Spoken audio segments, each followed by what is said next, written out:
बर' थुनलाइ आफादनि 61थि बोसोरारि जथुम्माया फैगौ मे दाननि 2, 3 आरो 4 खालाराव सानथामनि मेहेरगोनां हाबाफारिजों तामुलपुर जिल्लानि सिङाव थानाय कुसुबारि गोजोन फोथाराव खुंफुंनो थाखाय थि खालामदों।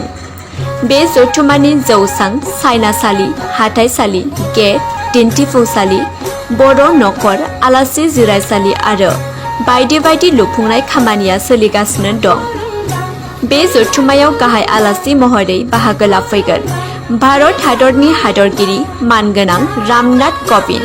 मख'जानाय आलासि महरै बाहागो लागोन आसामनि रायजो बेंगिरि मानगोनां प्रफेसार जगदेश मुखी आरो आसामनि गिबि मन्त्रि मानगोनां डक्टर हिमन्त बिश्व शर्मा, मेघालयनि गिबि मन्त्रि मानगोनां कनराड सांमा, सिक्किमनि गिबि मन्त्रि मानगोनां प्रेम सिंह तामां, आसाम आयेन आफादनि बुंथिगिरि मानगोनां बिश्वजित दैमारी, आसामनि मन्त्रि मानगोनां उरखावगोरा ब्रह्म, बिटिआरनि मावफुं सोद्रोमा मानगोनां प्रमद बर', बांलादेशनि एमपि मानगोनां उजेन्द्र लाल त्रिपुरा आरो नेपालनि एमपि मानगोनां कुमारी मेसे बाहागो लाफैगोन।